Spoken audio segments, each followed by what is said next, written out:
Tu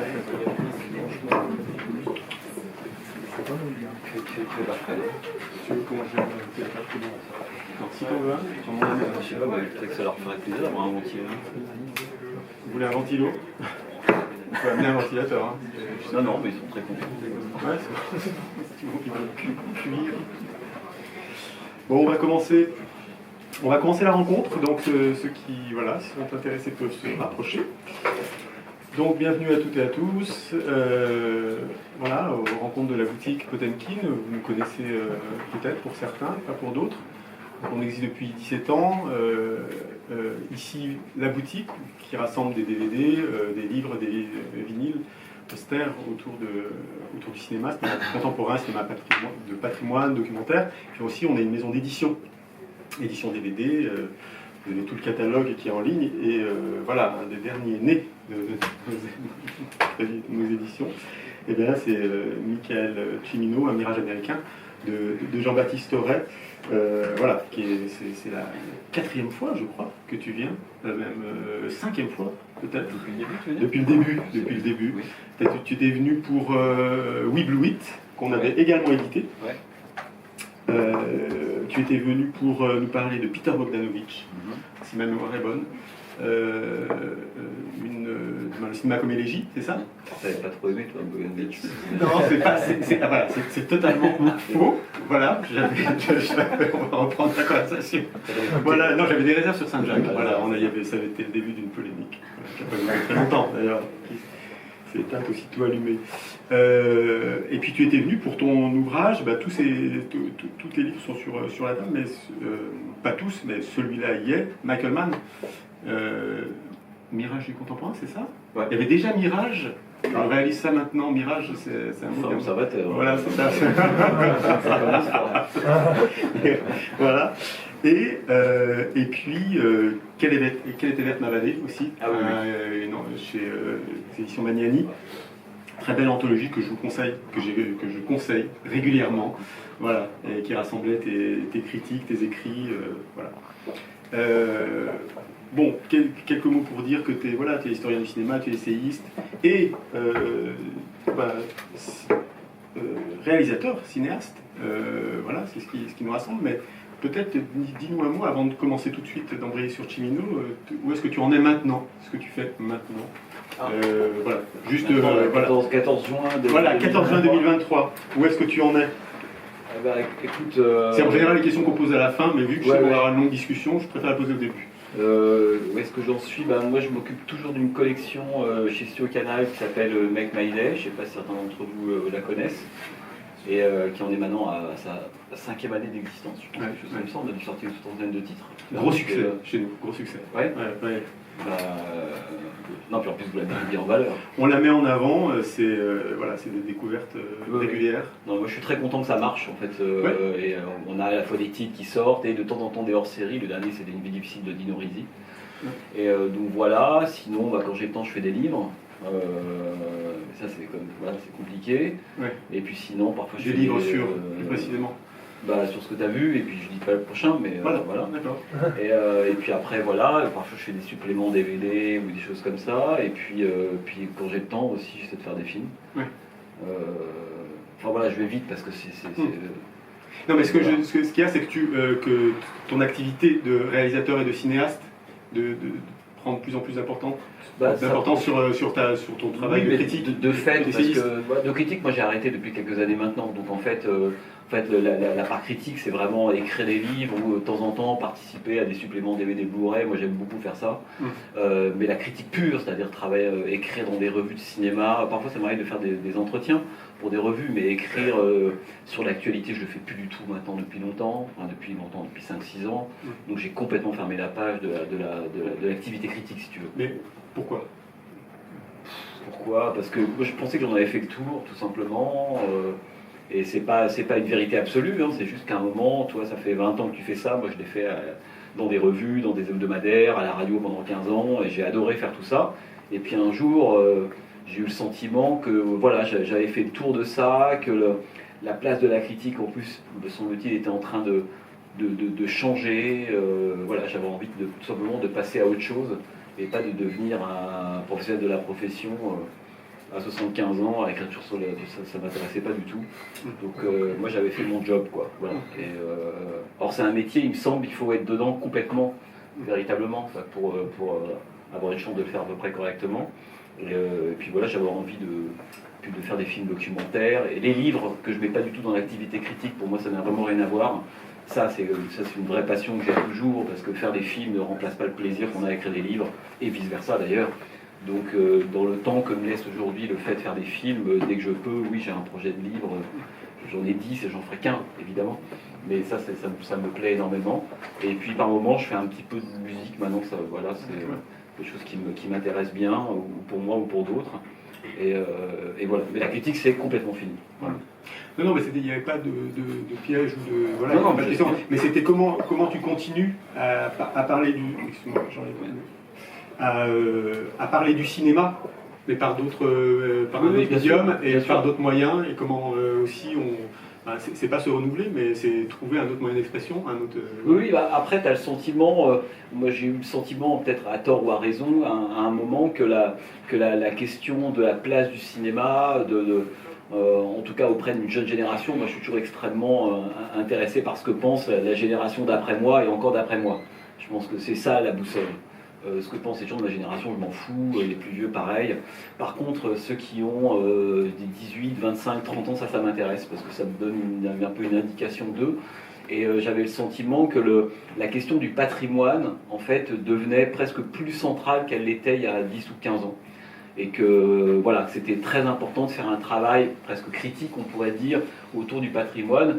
Et moi, je connais plein de gens qui ont entre 25 et 30 ans, et je vois bien que leur rapport à l'actualité, il a un peu changé.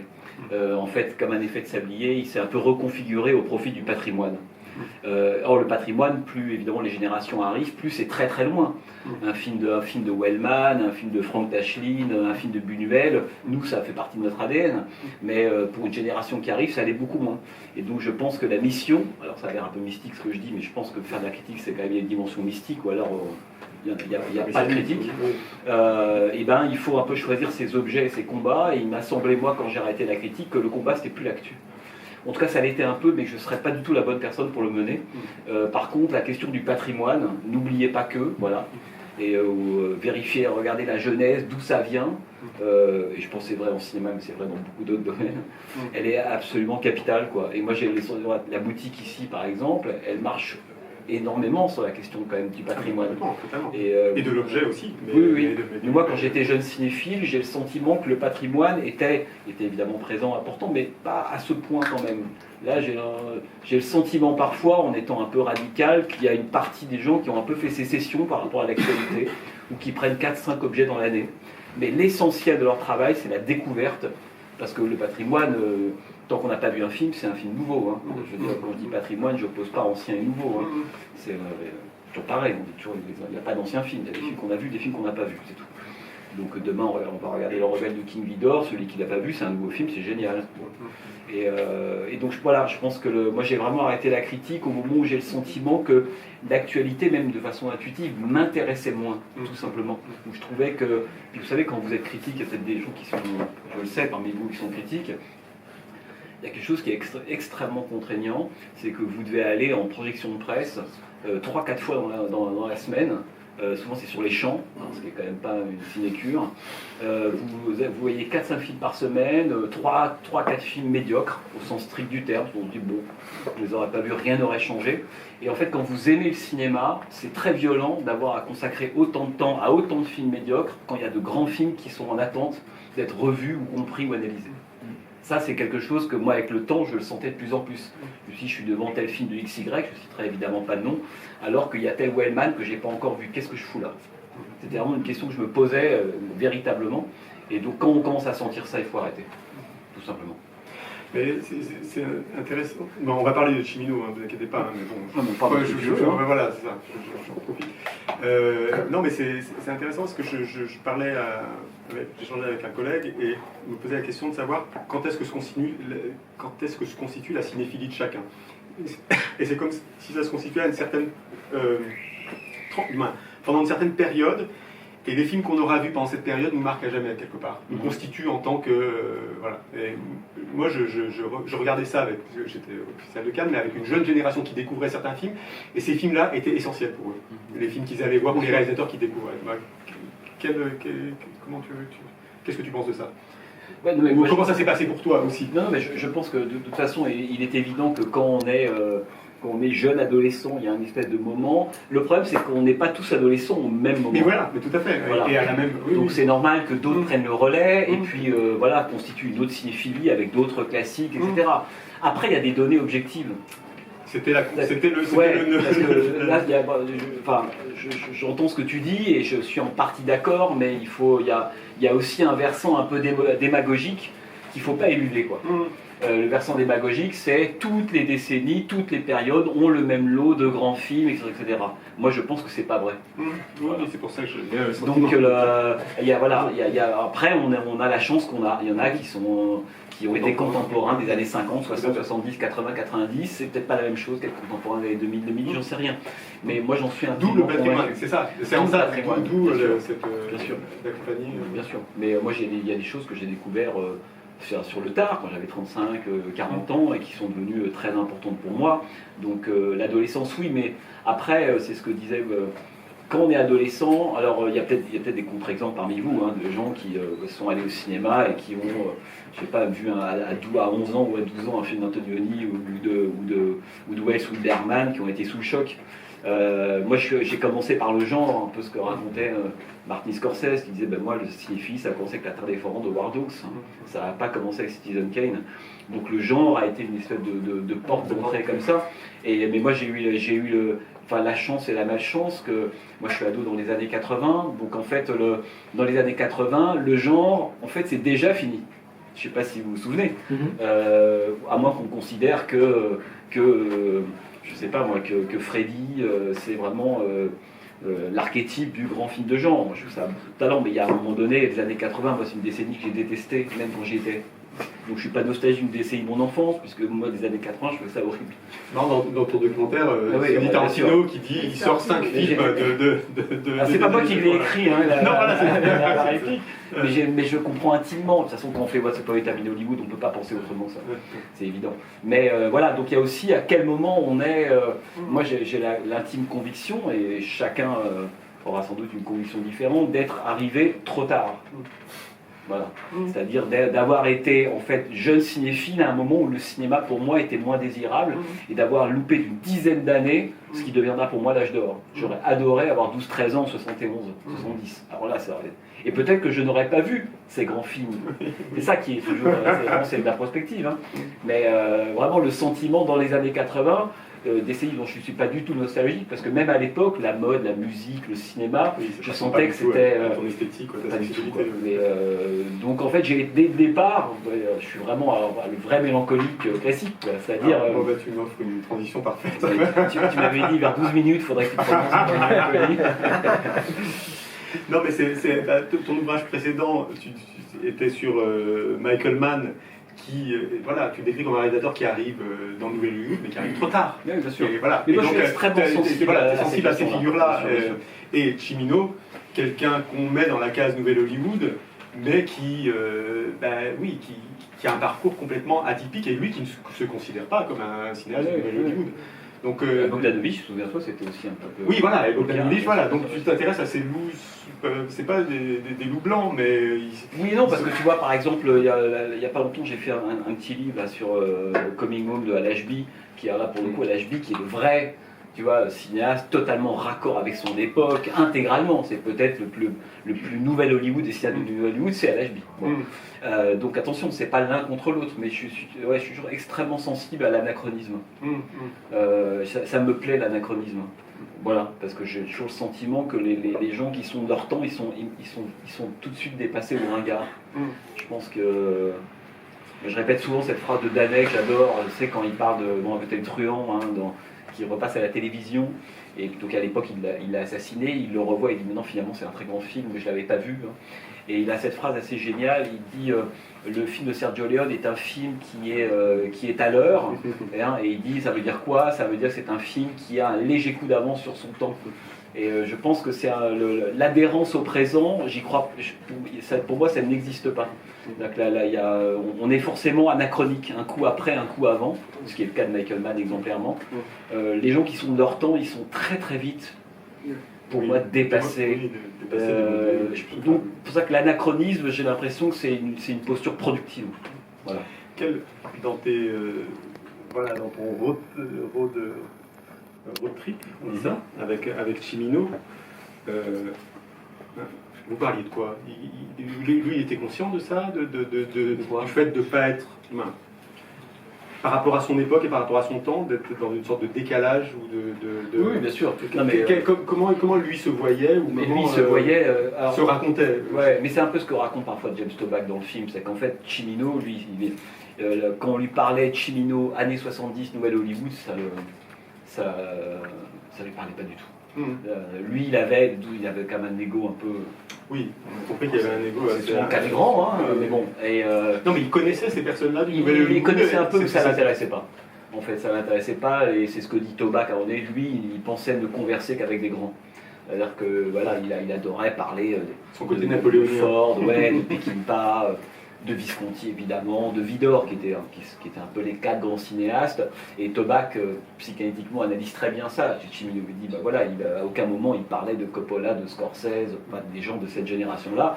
Par contre, il avait choisi que c'était avec ces anciens-là qu'il fallait se mesurer. Donc très très vite. Bogdanovich, il s'était rencontré avec Bogdanovich. Oui, mais ils se supportaient pas beaucoup tous les deux. Ouais. Et deux égos. Ouais, deux égos. non, mais donc quand Cimino, c'était pas. Disons que le prisme du Nouvel Hollywood était un très mauvais prisme avec lui. Ou alors anachronisme total, puisque quand on prend sa carrière, on voit bien qu'il prend toujours les décisions qu'il ne faut pas prendre par rapport à l'époque. C'est-à-dire aller chercher Eastwood en 1974 pour le Canardeur, alors que Poincaré vient de le taxer de fasciste 2 ans auparavant, c'est pas le geste le plus Nouvel Hollywood qui soit. Voilà. Et ça l'amusait. Je pense que c'est et pareil, quand il fait Voyage bout d'enfer ou quand il fait Les Dragons, c'est quelqu'un, Cimino, qui a toujours été à contre-temps. Mais presque, il le dit lui-même à la toute fin du film, j'ai mis ça d'ailleurs à la fin, lorsqu'il explique une partie de moi à 20 ans d'avance, une partie de moi à 20 ans de retard. Donc c'est quelqu'un qui ne s'est absolument pas occupé le présent. Et moi j'ai le sentiment, je pense au Guépard de Visconti ou des films comme ça, que c'est un peu ça pour moi les grands cinéastes, en fait, ceux qui en tout cas qui me touchent vraiment. Et Cimino était vraiment comme ça. Donc, de quoi on parlait avec lui? On parlait à la fois de ses films, de ce qu'il adorait, de Ford. Là, Ford, c'était quand même à peu près la discussion 2 heures tous les jours. On passait par Ford. Oui. Donc, il fallait connaître son Ford sur le bout des doigts. C'est comme ça que moi tout avait débuté avec lui. Hein. Je crois que je le raconte dans le petit livret au début, quand j'avais. Parce qu'en fait, c'est un film qui a commencé il y a 10-12 ans, en réalité. Et au moment où moi je le rencontre à Los Angeles, je vais très très vite parce que l'histoire elle est longue et puis j'ai déjà raconté, puis c'est un peu chiant. Mais à un moment. Je ne connais pas. Voilà, c'est pas. 2013. Los Angeles. Non, c'est qu'à l'époque, les cahiers du cinéma qui viennent de changer d'équipe de direction, en fait, tape un peu autour en allant voir des gens qui connaissent, si on a envie d'écrire pour la revue, un moment généralement d'ouverture qui ne dure pas forcément très longtemps, mais qui dure quelques semaines. Et moi je suis un grand admirateur et lecteur des profiles du New Yorker. J'aime beaucoup cette façon d'écrire comme ça des textes de 30-40 pages sur des auteurs, sur des œuvres qui mélangent à la fois l'analyse, l'essai, l'entretien, le gonzo. J'aime beaucoup ça. Et je dis pourquoi on ne ferait pas des profiles, etc. Et ça commence comme ça en fait. Et ils me disent oui tiens pourquoi pas, mais tu voudrais faire qui? J'en cite 3 noms, Cimino, Friedkin et Alain Delon. Je lui dis t'as pas des gens plus simples Je dis non, c'est ces 3-là. Et c'est comme ça que je lance les bouteilles à la mer, et notamment avec Cimino. Et il va me falloir 1 an à peu près pour que je puisse enfin rencontrer Michael Cimino, pour qu'il accepte de me rencontrer pour évaluer ce projet, qui est un projet un peu lourd. Ça veut dire passer plusieurs jours avec lui. Des heures et des heures d'entretien, etc. Et je passe au début par sa compagne, Mus, qui est Joanne Carelli, productrice de Voyage et d'Apport du Paradis, qui me fait passer des tests. Je le traduis comme ça, mais en réalité c'est comme ça. Où elle m'appelle de New York tous les 15 jours. Alors, qu'est-ce que vous pensez d'eux? Vous avez vu ça, et machin, et machin. Donc je comprends qu'elle répète tout à Cimino. Et puis un jour, moi je suis à Los Angeles, et elle m'appelle en me disant c'est bon, Michael est prêt à vous rencontrer. Maintenant, tout est entre vos mains. Voilà. Et je lui dis d'accord, super. Donc, et donc c'est comme ça qu'il me donne rendez-vous dans un espèce de restaurant que lui fréquentait, où il se faisait appeler Don Michael d'ailleurs. Et il avait réservé une espèce de rotonde pour nous et m'a dit maintenant voilà, il arrive, il a la voix un peu fatiguée, c'est lui qui va décider. Ça se trouve, à la fin de votre repas, il ne se passera rien et puis voilà, il n'y aura pas de profile avec Michael Cimino. Et puis on arrive, etc., on commence à discuter et il me met, pourquoi je parle de ça? Parce qu'il me met le sujet Ford, mais au bout de 5 minutes, tout de suite. Après présentation d'usage, il me dit tout de suite, bah alors Ford. Voilà. Et donc on commence à parler, puis moi j'aime plutôt John Ford, et je connais plutôt pas mal, donc ça passe à pas. Et puis à un moment donné où je sens, au cours de la discussion qui tourne pendant 1 heure sur John Ford, que là il y a un point que je viens de marquer, si je dis, mais vous savez Michael, quand même dans Desperate Hours, j'ai repéré votre référence à la charge héroïque chez Yellow Ribbon de Ford 48. Il dit ah bon, comment ça? Je dis bah ouais, la stèle à côté de laquelle Kelly Lynch descend de voiture, Nathan Brittle, c'est le personnage joué par sent que la possibilité en fait existe vraiment. Et c'est comme ça qu'après le repas se termine et il me dit de façon très laconique, il aimait bien ça de Cimino, parfois vraiment un peu brusquer son interlocuteur. Il dit bon bah quand est-ce qu'on se revoit? Bah, je lui dis, bah, attendez, quand est-ce qu'on se revoit? Bah, moi, il faut que je revoie à Paris. Il me dit, dans 8 jours, c'est bon dans 8 jours? Je lui dis, bah non, pas dans 8 jours, mais il faut que je revienne, j'organise, etc. etc. Et c'est là qu'il me propose ce qui va devenir presque à la toute origine du film, hein, de faire un voyage avec lui, en fait, et non pas de me poser à un petit restaurant, à une pizzeria, parce que c'est lui qui me le dit d'ailleurs à l'origine. Hein. Il me dit, Jean-Baptiste, on va pas se mettre à une pizzeria de Beverly Hills pendant une semaine. Hein. Je dis d'accord, qu'est-ce que vous voulez qu'on fasse? Et il me dit, bah, vous allez prendre la route avec moi, et puis je vais vous montrer des endroits où j'ai tourné. En fait, vous ne pouvez pas comprendre mes films si vous ne voyez pas les paysages dans lesquels j'ai tourné. En gros, il le formule comme ça. Et je ne vais pas dire non. Je lui dis, je suis d'accord. et voilà, donc ça, bon, après, moi je rentre à Paris, puis je reviens assez vite à Los Angeles. Et là à ce moment-là, c'est lui qui fait le voyage, hein, qui a prévu, qui a organisé les étapes de Los Angeles au Colorado. Dans le Colorado, dans une petite ville qui s'appelle Montrose. Dans le Colorado, et que les amateurs de western connaissent, parce que c'est là qu'Hathaway tourne en 68 $100 pour un shérif, avec John Wayne. Et d'ailleurs, la personne qu'on va rencontrer, c'est la doublure de John Wayne sur le film d'Henry Hathaway, Alan Keller, un type adorable avec des genoux en plastique, tellement il tombait de cheval souvent.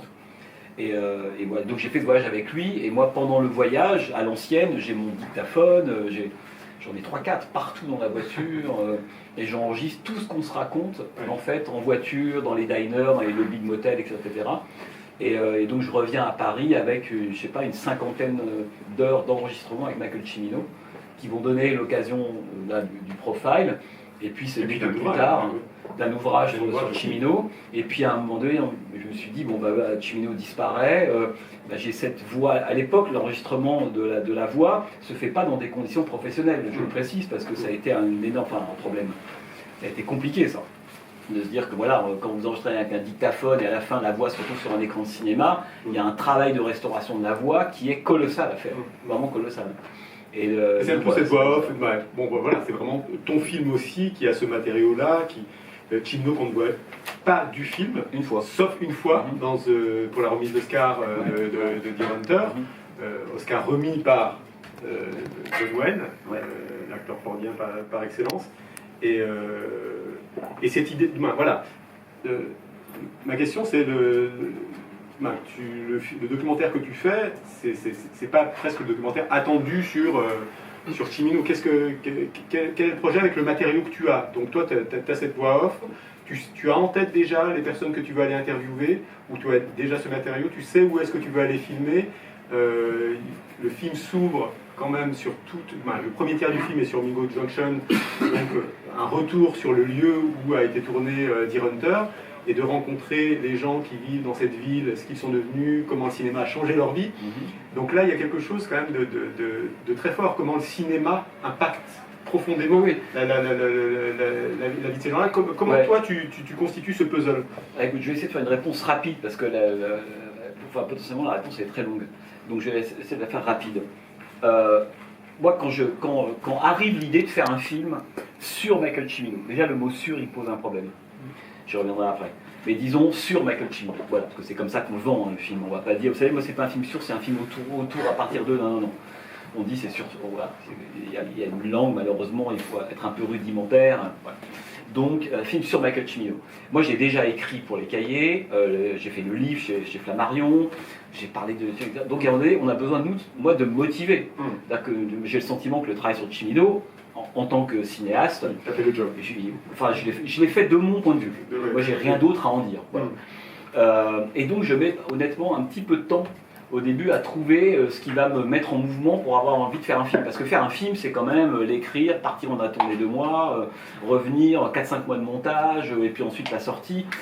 C'est un investissement, je veux dire, de temps, d'énergie, d'affect, quoi. On ne peut pas dire je vais faire un film comme ça. Et un jour, je me pose vraiment, mais bêtement, la question.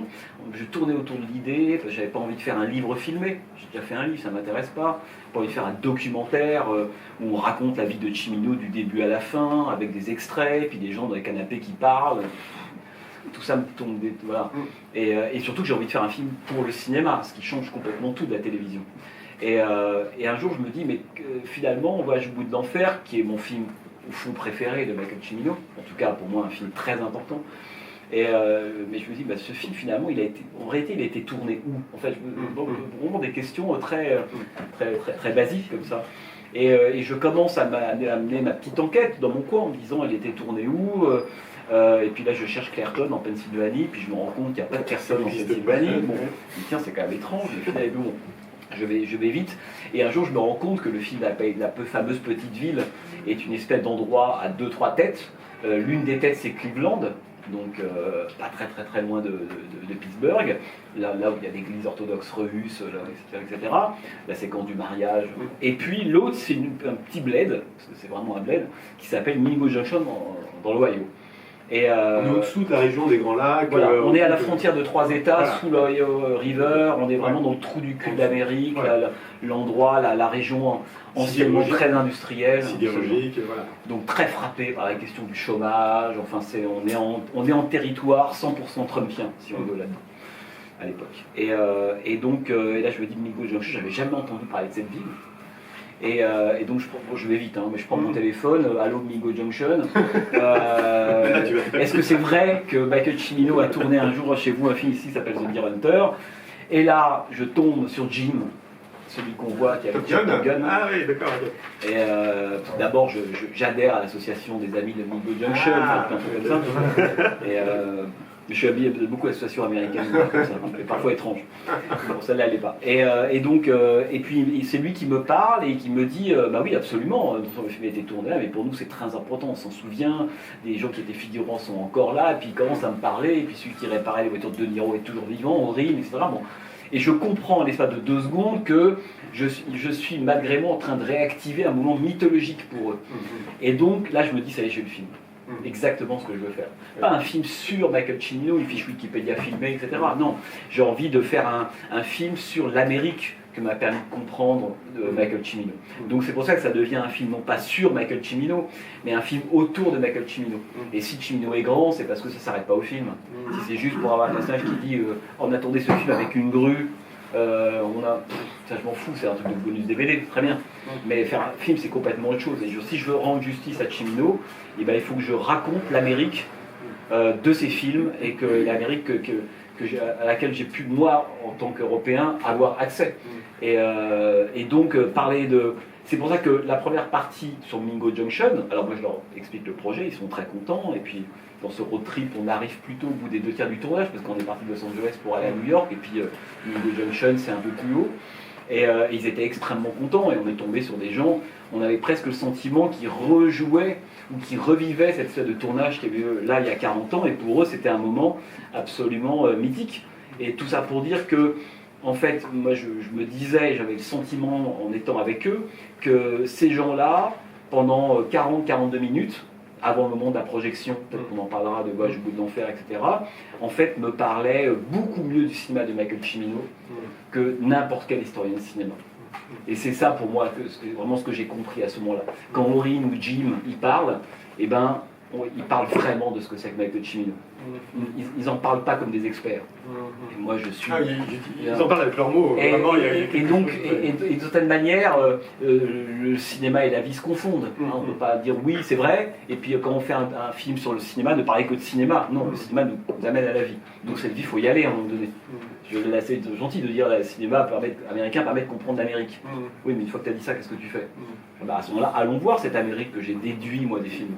Et moi, c'était ça qui m'intéressait. C'est pour ça que y avait Michael Cimino dans le titre, mais j'ai beaucoup hésité à le garder, parce que le titre d'origine, c'était Les Daims de Mingo Junction. D'accord. Mais bon, pour plein de raisons, on m'a dit attends, personne ne comprend rien. Ouais, c'est moi, ouais. Et je pourrais vraiment. Moi non plus. Puis à chaque fois que je le prononçais, les gens entendaient les dindes. Donc je me suis dit, on oublie. Mais pendant longtemps, j'ai hésité à mettre le nom de Michael Cimino. Et en même temps, le truc est impossible à résoudre. Parce que, à la fois, le fait de mettre Michael Cimino dans le titre permet aussi à des gens de venir, parce que ça parle aussi beaucoup de Michael Cimino. Et si je ne l'avais pas mis, c'était beaucoup trop abstrait. Enfin, on ne sait pas de quoi c'est un mirage américain, de quoi ça parle. Mais ce qui est. Alors, préparez vos questions si vous en avez, évidemment, je ne suis pas le seul à en poser. Non, ce que je trouve. Ce qu'on avait déjà vu dans We Blew It et ce que tu réutilises, c'est vraiment un film totalement polyphonique, c'est-à-dire qu'il y a des anonymes, des gens qu'on ne connaît pas, et puis leurs témoignages sont mêlés à ceux de gens qu'on connaît un peu plus, type Oliver Stone, Quentin Tarantino, James Toback, qui a joué dans The Hunter, John Savage. Donc ça nous donne, plus qu'un interview, on sent vraiment que, c'est pour ça que j'aimerais savoir comment tu les as interviewés, ou comment tu as préparé ça. Tu arrives vraiment à obtenir d'eux quelque chose de très personnel de ce qu'a été leur rencontre avec le cinéma de Cimino. John Savage, évidemment, on sent que c'est vraiment le cinéma et la vie. Il y a vraiment quelque chose comme ça qui comment ce film les a impactés, mais comment leur vie est une vie d'Américains aussi, et il y a un parent qui est allé au Vietnam, et comment tout ça s'enchaîne. Mais pour moi, un des plus beaux moments, c'est quand l'un des vétérans, en fait, qui est invité à la projection de Voyage au bout de l'enfer, que je leur fais sur un espèce de drap improvisé dans une auberge. Alors raconte peut-être, voilà, c'est que moi j'avais l'idée depuis Paris, donc très théorique, de dire à un moment donné, à Mingo Junction, je vais leur projeter Voyage au bout de l'enfer et je vais filmer la projection de eux en train de revoir ce film-là. Bon, ça théoriquement, l'idée elle est pas mal, moi. Et donc j'arrive là-bas, je passe 5, 6, 7, 8, 9 jours avec eux, et je vois bien qu'ils ne me parlent pas du tout de Cimino, comme moi j'en parlerais, comme toi tu en parlerais. C'est-à-dire qu'ils ne savent même pas les autres films qu'a fait Cimino. Je remarque que sur le muron, il n'y a même pas le nom de Michael Cimino. Mais c'est très bien. C'est-à-dire que The Hunter a été un film central pour eux, qui raconte leur vie, qui leur a permis de vivre, etc. Mais le nom de Cimino a disparu. Parce que quelqu'un comme moi, enfant de la petite auteur, un peu violent, j'aurais quand même dit à la fin. Ils l'ont remis d'ailleurs. Parce que moi, après, je suis retourné les voir. Donc tu dis qu'il aura permis de vivre, parce qu'il faut savoir que le tournage de ce film a été vraiment économiquement un moteur économique incroyable. Bien sûr. Très concrètement, ça a créé des emplois, ça a fait travailler des gens. Et puis surtout, ça a produit du récit et de l'histoire qui se transmettent de génération en génération. Ça, c'est quelque chose d'absolument incroyable. Et donc moi, quand je suis arrivé là-bas, au bout de 4-5 jours, je me dis, bon alors qu'est-ce que tu fais de ton idée de projeter Voyage au bout de l'enfer à la population de Mingo Junction? Et donc là, pour faire court, soit je reste avec mon idée que j'ai eue à Paris en me disant, bon, alors donc je vais trouver un cinéma, et puis je vais la projeter The Hunter. Et alors là, on est à Mingo Junction, alors il n'y a pas de cinéma évidemment, et je commence à voir, premier cinéma, Pittsburgh. Deuxième, Cleveland, donc 80, 100, 120 km, etc. Donc qu'est-ce que je fais? Peut-être j'ai loué un bus Greyhound, j'en mets 50 dedans, et puis on va dans le complexe, ça pue le popcorn partout, et puis je leur projette The Hunter, ça ne veut rien dire. Et à un moment donné, je me suis dit, mais en fait, t'as pas compris ce qu'ils sont en train de te raconter. C'est que pour eux, et pour moi, ça rejoignait quelque chose qu'en tant qu'historien de cinéma, j'avais mis des années à comprendre, mais ils me l'ont dit tout de suite, que pour eux, Voyage au bout de l'enfer, c'était un film de famille. C'était un home movie. Et moi, il m'a fallu 20 ans de travail pour juste comprendre ça. Eux, ils l'avaient capté tout de suite. Et donc, si pour eux, c'est un film de famille, parce que quand ils regardent Voyage au bout de l'enfer, ils ne se disent pas quel plan formidable, oh, le raccord à la David Lean, non. Il dit, tiens, il y a mon grand-père qui est là, tu te souviens, tu te faisais, là on se bécotait, tu te souviens du shérif, ah, c'est ce pote qui est mort finalement, etc. Et c'est là que le cinéma devient extrêmement fort. C'est pas quand c'est un truc d'expert, en fait, à ce moment-là. Et donc je me dis, si je suis fidèle à ce qu'il me raconte, je vais le projeter comme un film de famille. Et je vais pas le projeter sur un écran de cinéma. Et donc c'est comme ça que je veux voir le maire, celui qui dans le film apporte les bières à un moment, parce que le maire il est à la fois tenancier de bar, il fait tout. Oui, parce qu'il y a deux bars, il y a deux bars qui sont voilà, un peu les centres où tout se passe. Quoi. Et puis ça me plaisait parce que ça fait aussi écho par rapport au film, il y avait tout un truc comme ça. Et donc je lui dis, écoutez, j'ai jamais utilisé votre arrière-salle pour projeter Voyage au bout de l'enfer. Et là, de façon extrêmement artisanale, on dresse un drap, c'est-à-dire un type d'un joueur de blues, d'un bled à côté, Steubenville, apporte sa sono, donc on fait vraiment quelque chose d'extrêmement artisanal, et je leur projette Voyage au bout de l'enfer sur un drap. Donc ils sont dans une salle exactement comme ça, on met le drap, et puis je leur projette, on voit les bords, enfin tu vois, le drap ondule, etc. Mais ils adorent ça, etc. Et là je me dis, je réalise ce qu'était Voyage au bout de l'enfer.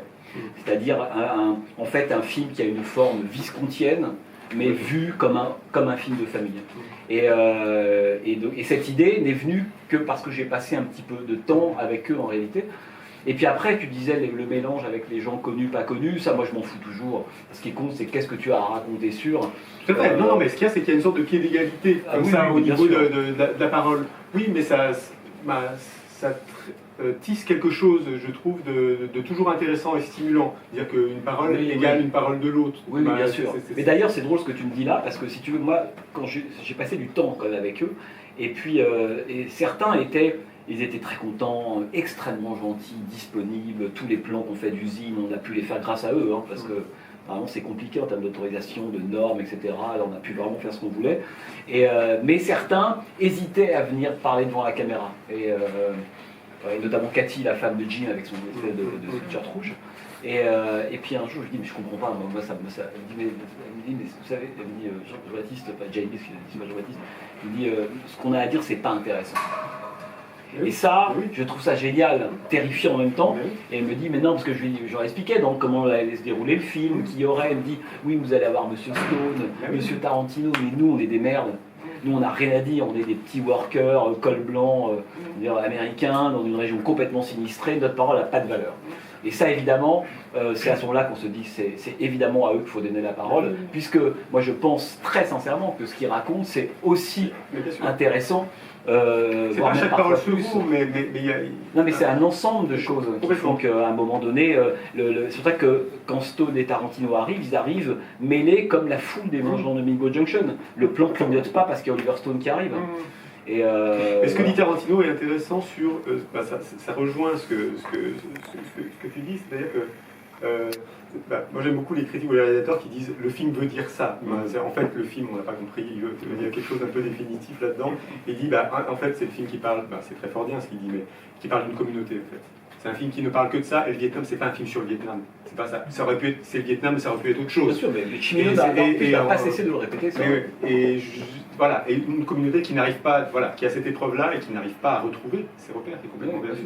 Et je sais pas, la façon dont il le raconte, ça rejoint tout à fait ce Oui, mais moi c'était mon obsession, c'était toujours de passer en fait des films en fait à ce que tu appelais la vie, en fait, je veux dire, à ce que ça nous a appris d'Amérique, mais avec ses problèmes, ses fêlures, la question de la communauté, la question de l'espace, etc. Si voir des films américains, ça ne permet pas d'aller vers ça, de mieux comprendre géographiquement, politiquement, humainement les gens, à quoi ça sert de voir des films? Non mais sérieusement, ça ne sert à rien. Donc moi, Cimino m'a appris ça, et d'autres, ou Ford, et puis d'autres, ça sera d'autres cinéastes, c'est ça qui devient intéressant. C'est pas un truc de geek. C'est pas, et je pense que ces gens-là, ils le réalisaient de certaine manière, ça. Et de façon que quand Jim dit, moi quand je vois je bout de l'enfer, à chaque fois je pense à mon copain qui est mort, etc. Mais ça c'est quand même autre chose que de dire, je bout de l'enfer, voilà, il y a effectivement tel raccord, ou De Niro est bon, ou Walken, bon, c'est pas grand-chose. Alors que lui, ce qu'il raconte, là, le cinéma, le pouvoir du cinéma devient absolument incroyable. Ou même Eastwood qui dit, quand Cimino tourne Le Canardeur, et qu'il n'a aucune crédibilité par rapport au producteur, il dit Eastwood lui dit, qui était la star du moment, je te donne 3 jours de tournage et puis je vérifie sur les rushs si on continue ou pas. Et donc, le film se fait et il dit, mais pourquoi tu m'as gardé, tout ça? Parce que tu sais bien filmer les montagnes. Et ça se tourne en Montana et il dit, en général, quand je tourne des films, voilà, les espaces sont filmés, mais j'ai l'impression d'être dans les studios de la Warner. Et là, toi, tu sais filmer les montagnes. Mais alors, parce que Cimino, lui, il avait un rapport, pour le coup, que je comprends intimement. C'est-à-dire qu'il avait un rapport. Et ça rejoint ton film, et la façon dont tu veux le filmer. Voilà, c'est ça aussi. Parce qu'il avait, lui, un rapport totalement mystique à l'espace américain. Et donc, moi, je pense que si on n'a pas ce rapport-là, faut pas avoir de rapport du tout. Et moi, combien de fois, au cours du voyage, il me commentait, en fait, l'espace, la taille du ciel. Il dit là, parce qu'évidemment, c'est un rapport assez fou, mais voilà, on arrive, évidemment, cette idée aux États-Unis, c'est que plus vous allez vers l'ouest, plus le ciel s'agrandit. Et quand vous allez vers l'est, ça se referme. N'importe quel scientifique un peu bas de plafond dirait, c'est quoi cette histoire? Et pourtant, c'est vrai. Il suffit d'ouvrir les yeux et il y a quelque chose qui fait que quand on va vers l'ouest, le ciel s'ouvre. Bon. Et donc Cimino était très sensible à ça. Il voulait vraiment que je comprenne, enfin le mieux possible, en fait, son rapport à l'espace, son rapport métaphysique à l'espace. En fait, c'était ça son truc. Et donc, il commentait sans arrêt. Je veux dire, un jour, même on avait traversé Las Vegas ensemble, enfin, une des interstates qui traverse Las Vegas, et il était horrifié esthétiquement, en fait, par ce qu'il voyait. Et donc il m'en a parlé pendant 20 minutes, il commentait tout, l'Anturie et les architectes, c'est une catastrophe, quelle honte, etc. Il détestait le désert Mojave par exemple, qu'il trouvait horrible. Vous savez, ce désert, quand vous quittez la Californie, il faut se taper 100 bornes dans le désert Mojave, hyper répétitif, avec des petits trucs arides, des petites pousses, c'est pas beau du tout. Enfin, sauf si on monte, mais bon, si on continue comme ça. Et lui, il détestait ça. Et il avait ce rapport mystique, et il racontait très souvent la fameuse séquence très connue de Niro, dans Voyage au bout de l'enfer, au petit matin, marchant sur la crête avec son fusil et son impair, je ne sais pas si vous vous souvenez, et les nuages qui arrivent, et il le disait comme quoi c'est pour lui un cadeau de la nature. Parce que la nature, il le disait, l'espace en fait vous fait ce cadeau s'il sent que vous le comprenez. Et alors, voilà, et toute proportion gardée, et moi tu peux rigoler, mais moi j'y crois vraiment. non, c'est vrai. Je souris, je ne rigole pas. Et moi je vais te donner un exemple. On part à un moment donné, on est dans le là où une grande partie de la Porte du Paradis. C'est quand même des états sublimes, quoi. Oui, c'est incroyable. Et d'ailleurs, quand on y va, pour certains d'entre vous sont déjà allés dans le Montana. Non? Vous êtes déjà allés? Bon, état absolument incroyable. Peu d'hommes et beaucoup de montagnes, quoi. C'est le slogan.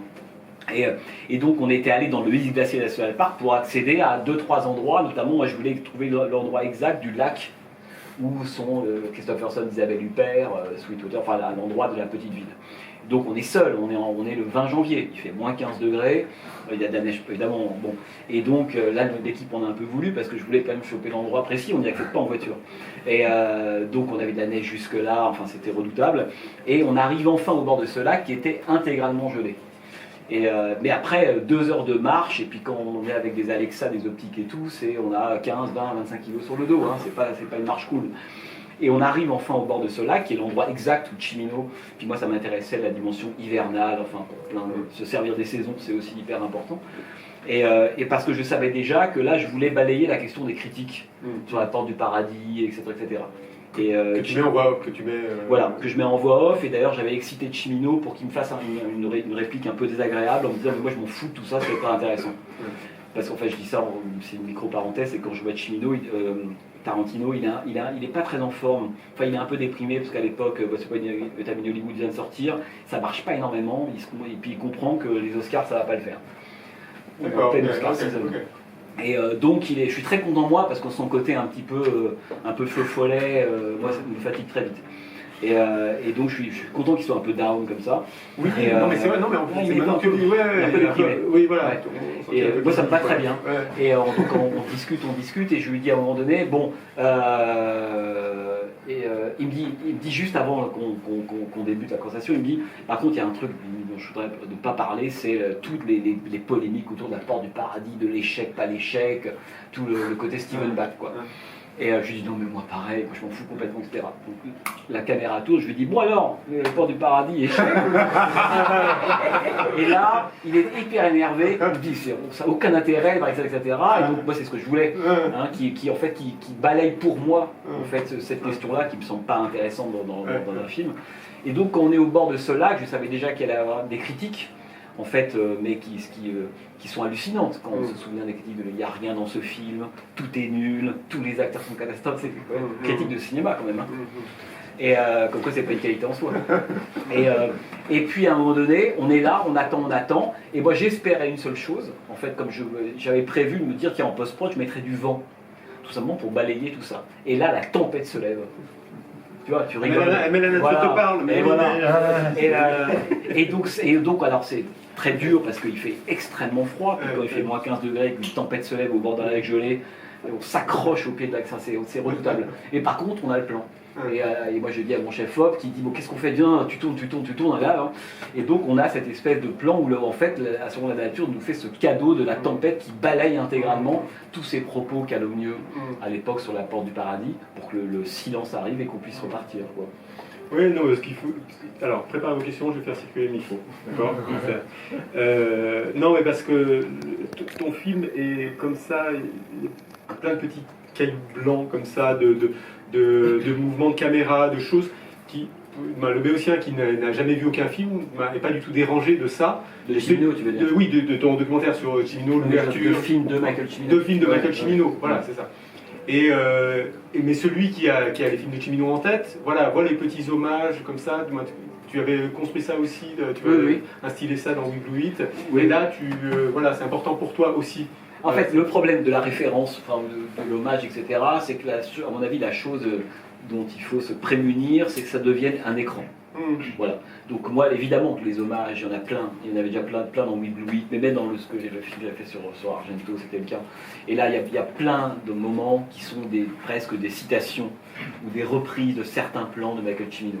Mais là, pour moi, où le problème intervient, c'est qu'en un seul coup, si on n'a pas vu le film, effectivement, de Cimino, et on ne capte pas à quoi fait référence ce plan, ça devient un problème. Il ne faut pas que ça empêche d'avancer.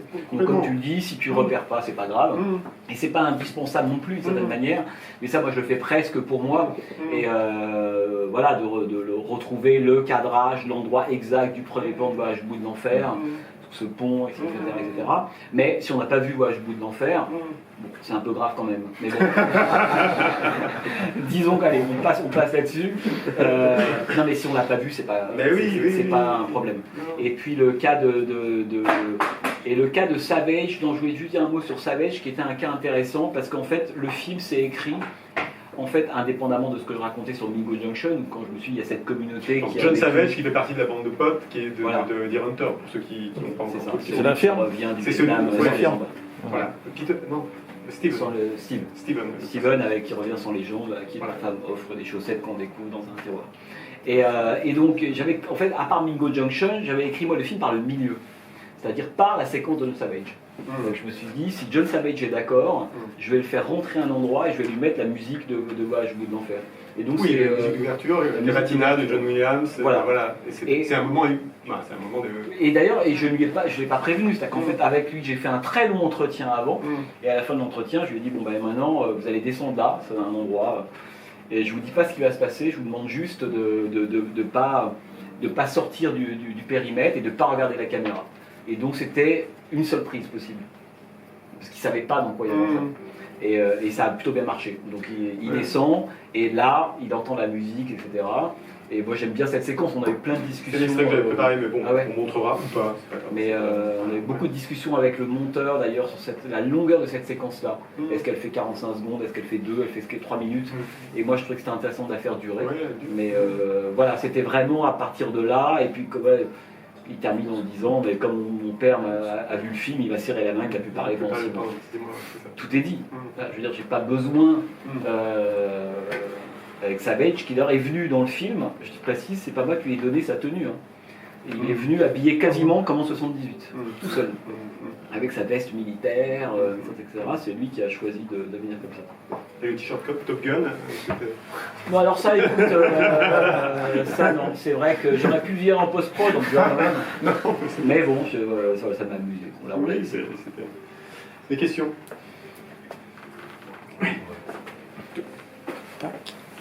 questions, Une question d'observation. Non, mais réaction. j'ai vu votre film la semaine dernière, j'avais pas pu le voir au cinéma, je viens de le voir la semaine dernière, je trouve ça absolument magnifique. Et ce que je trouve très beau, c'est que le regard que porte. Enfin, d'abord, c'est un film sur Cimino, mais c'est aussi un film sur les États-Unis, sur l'Amérique. Et le regard que vous portez sur, notamment sur la communauté de Hugo Jackson, finalement, c'est un peu le même que le regard de Cimino, le regard qu'apporte Cimino sur l'Amérique dans tous ses films. Et cette idée c'est de retrouver un bout d'Amérique originelle et la scène dont on a parlé, là, où les habitants de Hugo Jackson revoient le film de Cimino et où il filmait quasiment en caméra cachée. Et on entend, enfin il y en a qui sont émus, ils entendent le God Bless America et on entend un qui le chante aussi, enfin, ça rend magnifique. Et esthétiquement, c'est un film absolument, enfin c'est un vrai film de cinéma justement. Et notamment, j'ai été frappé par la manière dont vous filmez les paysages américains. On n'est pas dans l'échappée belle de France 5, comme tu veux dire. On aurait dû mettre ça sur le Blu-ray. Non, mais vraiment, et ça donne un sentiment très étrange parce qu'il n'y a pas le filtre de la fiction. C'est-à-dire que les paysages sont filmés comme ils sont filmés dans les grands films américains. Et en même temps, il n'y a pas le filtre. C'est un documentaire, ce qu'on voit au moment où on voit les images. Enfin, voilà, il n'y a pas de filtre de la fiction, donc ça donne un effet très étrange, et notamment les scènes en vue subjective à bord de la voiture. D'ailleurs, donc, vous avez filmé, je ne suis pas du tout dans le milieu du cinéma, je suis pas du tout technicien, mais je me posais la question, parce que ça fait un grand angle, justement, ce ciel immense, on le voit vraiment comme lorsqu'on est aux États-Unis. Et enfin voilà, c'est vraiment magnifique. J'avais une question alors, qui n'est pas directement liée au film, mais vous êtes aussi un spécialiste de Peter Bogdanovich, que vous avez également beaucoup rencontré, et donc Cimino et Bogdanovich sont deux réalisateurs à part du Nouvel Hollywood, dans le sens qui reprennent un peu la ligne du cinéma classique, et en même temps ils sont très différents, et je me demandais, vous, en plus qui les avez rencontrés, qui connaissez très bien leur travail, comment vous quel est leur rapport? Est-ce que leur rapport à l'Amérique est différent, ou est-ce qu'il finalement est le même, et est-ce que leur rapport au cinéma classique américain est également différent, ou est-ce qu'il se rapproche finalement? Alors, deux choses, je vais essayer de faire court. Hein. D'abord, sur la remarque que vous faisiez avant, la question de la fiction et du documentaire. En fait, on a souvent parlé de ça, mais alors à titre personnel, je fais aucune différence entre les deux. Voilà. C'est-à-dire que moi j'aime le moment où le documentaire flirte avec la fiction et le moment où la fiction flirte avec le documentaire. En fait, fondamentalement, c'est ça que j'aime. C'est-à-dire qu'il y a des plans, on ne doit pas savoir si on est dans un documentaire ou dans un film de fiction, et quand bien même on sait, qu'est-ce que ça nous raconte. En fait, donc voilà, je dis ça parce que c'est quelque chose qui est fait qu'on part avec des caméras de cinéma, avec des optiques de cinéma anamorphiques. On a une configuration, techniquement parlant, qui est une configuration de film de fiction pour aller tourner un film documentaire. Mais une fois qu'on a dit ça, ça veut dire quoi? Une fois que vous avez votre... Non mais, je veux dire par là, c'est qu'une fois que vous avez votre caméra avec des gens dans un espace ou autre, c'est quoi le cadre documentaire et c'est quoi le cadre fiction? Vous comprenez ce que je veux dire? Donc d'un seul coup, quand vous êtes très pratiquement, j'ai envie de dire, sur le terrain, par rapport à ce que vous aimez, etc., vous ne vous posez absolument pas la question. Et parce que, essayer de faire court là-dessus, moi ce qui me plaît dans le recours, par moment, à des plans ou à une façon de mettre en scène ou de monter, qui a un rapport avec la fiction, c'est que je pense qu'il y a deux clichés de spectateurs. Il y a le cliché du spectateur de film documentaire qui a tendance à sous-évaluer la dimension, je dis, esthétique avec beaucoup de guillemets, et à surévaluer la parole des gens. Et moi je déteste ça. Vraiment. Donc comment aller contre ça? Bon, mon rêve c'est presque que des gens disent que des trucs inintéressants et que tout passe uniquement par les plans, en fait, en réalité.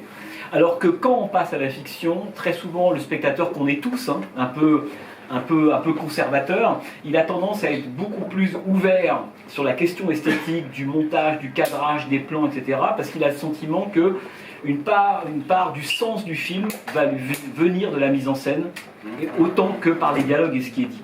Et moi, ce qui m'intéresse dans le documentaire, c'est d'essayer de déplacer, alors ça marche pas toujours, hein, mais de déplacer ça, c'est-à-dire de postuler un regard d'un spectateur de film de fiction sur un film documentaire.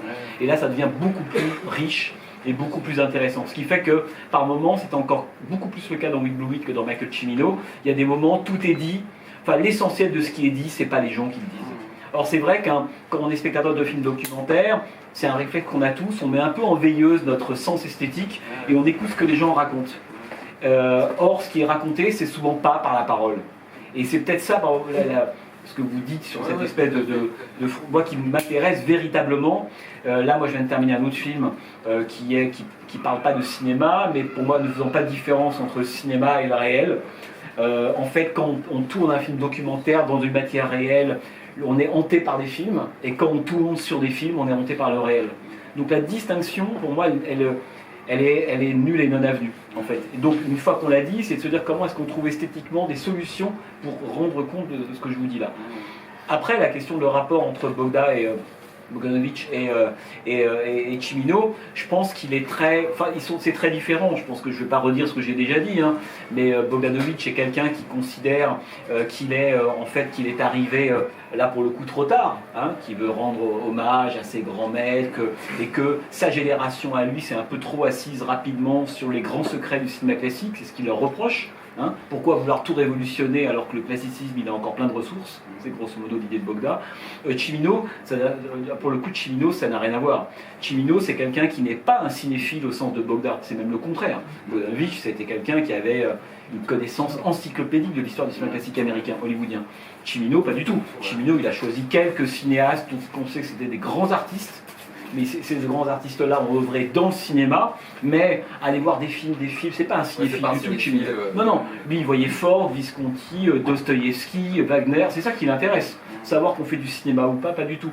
Donc Cimino s'est jamais, en fait, senti responsable ou redevable d'une histoire du cinéma à sauvegarder ou à prolonger, etc. Cimino, lui, il avait une espèce d'ambition qui était vraiment, oui, ce que vous appelez ce coin d'Americana, ce mirage, hein, cette espèce de moment où l'Amérique existe comme ça, telle qu'en elle-même, authentique où c'est. Et donc, voilà, son monument de vallée à lui, quoi, d'une certaine manière. Et c'est pourquoi le titre, là, pour le coup, le mirage, c'est parce que c'est un... En fait, moi j'ai mis dans le film, vous voyez, cet extrait de Mickey Rourke, vous savez, de Mickey Rourke regardant le drapeau. Moi, si je devais choisir deux plans racontant ce qu'est le cinéma de Michael Cimino, je prendrais Mickey Rourke dans son bureau qui se retourne, le drapeau américain qui flotte et on revient. Voilà, tout est dit. Et c'est-à-dire que voilà, cette idée d'Amérique qu'on fantasme, qu'on délire, etc., mais en fait, elle est inatteignable. Mais le fait qu'elle soit inatteignable n'est pas grave. Oui, continuez à y croire quand même. Bah, bien sûr, parce que c'est tout le trajet, tout ce qu'on va mettre en mouvement au nom de la foi ou de la croyance qui font qu'on va faire des choses. Donc voilà, c'était réponse un peu courte, mais il faudra en parler des heures. Mais c'est là où on n'a pas beaucoup parlé aussi des interventions de Oliver Stone. Je trouve qu'il offre un contrepoint qui est vraiment très intéressant.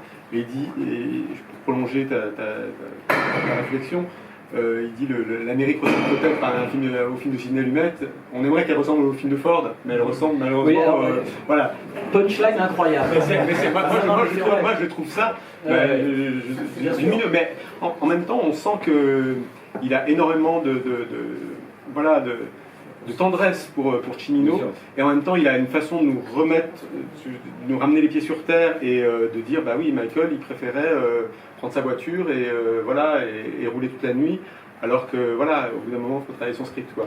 C'est un peu sévère, mais je trouve assez non mais tu as raison, c'est que assez juste dans mais pour moi c'était très important Cimino était quelqu'un de complexe, mais comme tout le monde en fait en réalité. Alors le risque quand on attaque un film dont une partie est un portrait, on pourrait dire, c'est de tomber sur sur une espèce de dimension un peu hagiographique, quoi.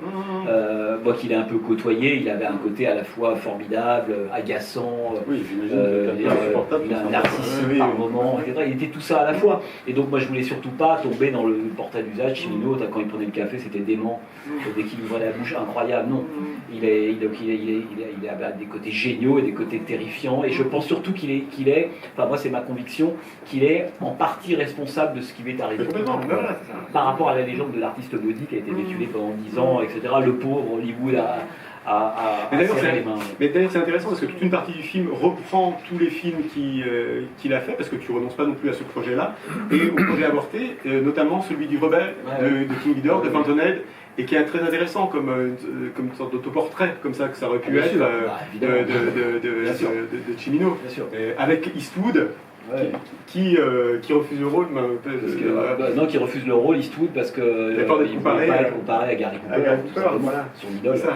Donc à partir du moment où Eastwood ne veut plus, voilà, le projet tombe à l'eau. Mais le rebelle, c'est un projet avorté sur lequel Cimino a beaucoup travaillé. Hein. C'était après le projet. Hein. C'était après le Canada? Non, c'était en 75-76. C'est là qu'il commence à écrire ce projet. Et non, mais ce qui est fascinant, c'est que c'est un autoportrait extraordinaire de Cimino, le rebelle. C'est quand Cimino veut faire le rebelle de Ben Rand, enfin adapter, remaker le film de King Vidor, il parle de lui. Et moi, quand j'ai contacté... Et ça parlait, pardon, je t'interromps, mais ça parlait, pour ceux qui n'ont pas vu le rebelle, c'est un film de King Vidor qui est un portrait de Frank Lloyd Wright, qui était un architecte, qui a venu... un architecte un peu radical, un peu jusqu'au-boutiste, et génial et avant-gardiste, voilà, mais qui supporte pas le moindre consensus, la contradiction, rien du tout. Et ce qui était la concession, bien sûr. Mais Cimino a fait des études d'archi, non? Oui, absolument. Voilà, c'est ça. Non, mais bien sûr. Mais ça, c'est pas le seul. Hein. Je veux dire, le lien entre cinéma et architecture, les grands cinéastes, voilà. Non, mais ce qui est intéressant, c'est que moi, quand je contacte Oliver Stone, au début, enfin, je fais court là-dessus, mais au début, il me dit oui. Voilà, je viens, j'ai beaucoup aimé Michael Cimino, en parler, etc. Et puis, il m'appelle 2-3 semaines avant qu'on parte en fait, à Los Angeles pour commencer le tournage. Il me dit, bon, j'ai réfléchi, je crois que je vais dire non. Je lui dis, pourquoi? Il me dit, mais parce que... J'avais beaucoup parlé avec lui au téléphone, et il me dit, mais parce que j'ai peut-être pas la même vision que vous des films de Michael Cimino. Et donc je lui ai dit, mais c'est au contraire, c'est formidable, etc. Il me dit, bon, il dit, attendez-moi. Alors donc j'arrive à Los Angeles, et là je vais le revoir. Il me dit, mais non, et donc il me dit en gros Lee Medford, c'est-à-dire que vous avez une vision des films de Michael Cimino, je la comprends, mais moi je suis épi de Cimino, et voilà ce que je sais de lui. Donc il était très emmerdé. Ce qu'il y a, c'est qu'il a essayé de l'aider à produire un de ses films, et que Cimino a tout fait pour faire foirer la production. Mais donc leur rapport est compliqué, et donc moi quand je fais l'entretien avec lui, que j'aime beaucoup d'ailleurs, Stone est un type qui est très... Totalement. Et à la fin de l'entretien, il me dit, bon ça va, j'étais comment, je lui dis, mais le problème c'est qu'à l'américaine, pas que à l'américaine d'ailleurs, les gens, quand vous venez faire parler des gens, d'autres personnes qu'ils ont connues, ils ont le sentiment que tout doit être forcément positif. Et moi je le titillais sur d'autres choses, et parce que il apporte une part de la vérité de Michael Cimino. Mais moi je le trouve très important. Capital, un peu comme Tobac aussi, mais Oliver Stone quoi. Ouais, Tobac c'est pas, il parle plus des films aussi, et puis... mais quand Tobac dit par exemple, parce qu'après c'est des choix au montage, on garde pas. Quand Tobac dit, bon allez, La Porte du Paradis, parce que ça c'est un débat intéressant, je goûte l'enfer, succès colossal, le 5 Oscar, le studio. Voilà. 2 ans après, voilà. Donc, comment se fait-il que 2 films qu'aujourd'hui rétrospectivement la doxa critique considère comme 2 chefs-d'œuvre, l'un a été en 78 un succès public et en partie critique, pas que, important, et La Porte du Paradis était tout le contraire. Et Tobac lui dit quelque chose, j'avais envie qu'on l'entende, il dit, le problème c'est qu'il y a des problèmes dans La Porte du Paradis. La Porte du Paradis est un grand film, c'est un chef-d'œuvre, personne ne dira le contraire, mais il y a des problèmes. Et là il commence à me dire, et qu'on voit là où ça marche pas. Et il a cette théorie que je trouve extrêmement intéressante, il me disait la force de voyage, ou des grands films en général, c'est lorsqu'il dit quand l'action, grosso modo, je vais un peu vite, mais lorsque l'action et la psychologie des personnages avancent toujours de concert. une séquence d'action fait avancer la psychologie, la séquence psychologique permet de faire avancer l'action. Et il dit le problème de La Porte du Paradis, c'est un scénariste qui parle, James Toback, et puis pas n'importe quel scénariste, il dit le problème c'est que dans La Porte du Paradis, lorsque la psychologie, l'action se met en veilleuse et vice versa. Et quand vous regardez La Porte, et que j'ai vu à peu près 50 fois, hein, et c'est vrai, c'est-à-dire que c'est un film plus difficile, qui coule moins, où il y a des problèmes d'écriture, et je ne parle même pas, ce que reconnaissait lui-même Cimino lorsqu'il disait, ce que moi je lui avais dit à l'époque, je lui dis quand même, Walken, qui avait un des personnages très importants du film, auquel il faut qu'on s'attache, qu'on s'identifie, il rentre dans le film avec un truc absolument, avec une séquence abjecte, où il flingue comme ça un fermier, on se souvient du bras, etc.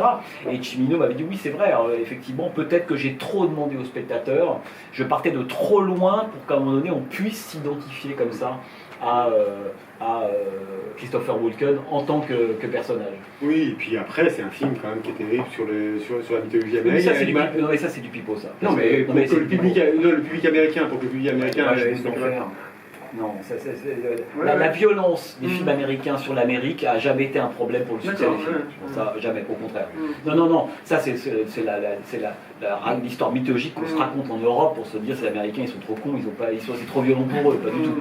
Rien à voir avec ça. Non, je pense que le film a un problème structurel, est plus compliqué. Christopherson, c'est pas McQueen, quand même, le premier choix, c'est pas le seul, Friedkin avait déjà été subi ça. C'est-à-dire que quand on prend le film Isabelle Huppert dans La Porte du Paradis. Oui, c'est pas son non mais bon, bref, tout ça pour dire que c'est un chef-d'œuvre, La Porte du Paradis, mais qui a objectivement, on pourrait dire par moments, presque des petits défauts de structure ou des petits défauts d'écriture, mais la forme, le souffle emporte absolument tout sur son passage. Et je tenais à ce que Toback ne reconduise pas cette espèce d'antienne qui est La Porte du Paradis est un chef-d'œuvre, comment se fait-il qu'il y a 40 ans, personne n'ait pu le comprendre. Et bien il y a peut-être des petites raisons qui expliquent qu'il y a 40 ans, La Porte du Paradis n'est pas fonctionné à ce point-là, et qui sont peut-être aussi dues à Cimino lui-même, comme son statut d'artiste maudit, qu'il aimait un peu cultivé quand même. D'une certaine manière, il l'a aussi fabriqué. C'est ce que raconte Stone, c'est ce que raconte Toback, etc. Donc, moi, je tenais vraiment à ce qu'il y ait cette espèce de complexité-là, et qu'à la fin, chacun se fasse l'idée qu'il veut de Michael Cimino. Mais moi, ce qui m'intéressait plus, c'était l'Amérique. Qu'on déduisait des films de Cimino que Cimino lui-même. Il n'y en a pas à statuer à la fin. Oui, mais juste pour boucler la boucle sur Stone, il dit moi, il a fait la guerre, je suis un enfant du Bronx. Cette Amérique, je la connais. Oui, mais je la connais. Et il fait pas la leçon. Bien sûr. Mais il dit, Michael avait une autre Amérique aussi, beaucoup plus sentimentale. Bien sûr. Mais les deux sont parfaitement compatibles. Quand Stone dit l'Amérique ressemble à un film de Sidney Lumet, on préfère que ce soit un film de John Ford, on peut dire que Cimino pense la même chose. Oui. Il le sait, il n'était pas idiot. Quand on voit Voyage au bout de l'enfer, quand on voit Le Canard d'Or, qu'on voit les dragons, on voit les films de Cimino, c'est pas Spielberg, c'est pas les bisounours. Faut pas exagérer. Non, il avait parfaitement conscience du fait que le monde c'est Lumet. Il n'empêche que pour vivre, il faut croire. Il ne s'agit pas de substituer le réel, etc. Il dit il faut croire qu'il y a quelque part John Ford. Donc en fait, les deux sont parfaitement pour moi compatibles. Et je comprends que Stone ayant fait la guerre du Vietnam ou autre, il y a une forme de blocage à un moment. C'est que moi, je vais vous expliquer ce que je te dis là, à Stone. Je dis, mais non, mais Oliver, vous vous trompez, etc. Moi, j'étais pas à Saigon en 68. Donc, ma parole est un peu moins forte. Et donc, à un moment donné, où en fait, c'est deux paroles qui sont compatibles, mais qui ne peuvent pas être autrement que différentes, en fait. Déjà, merci pour cet objet, parce que c'est un peu...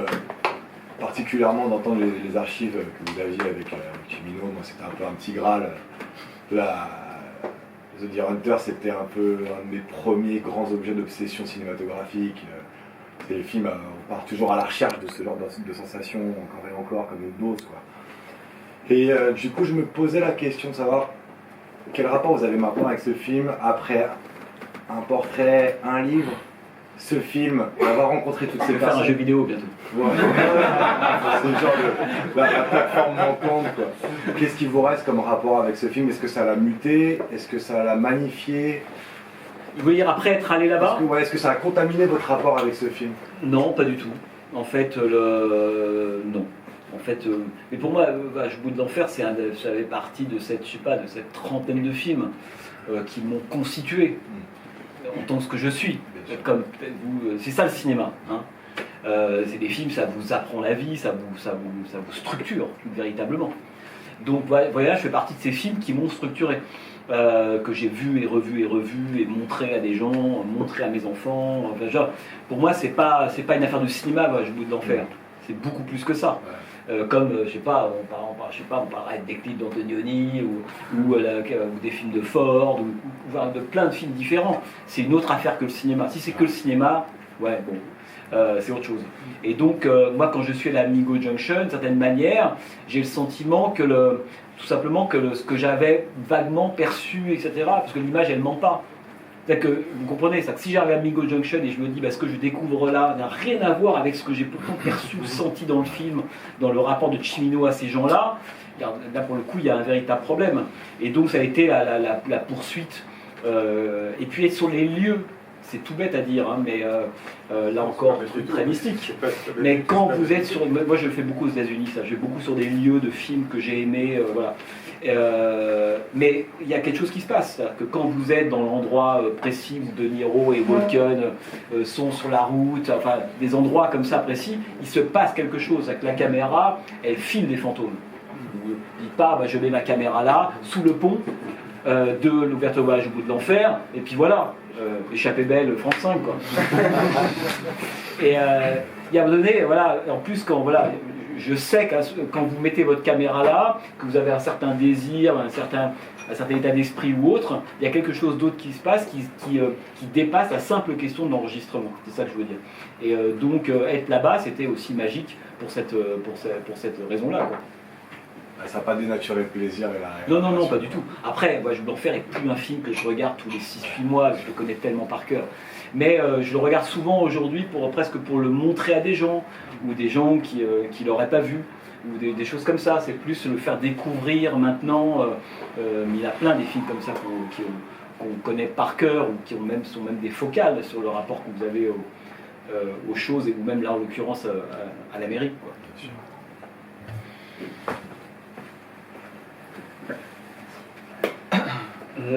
Moi j'ai deux questions.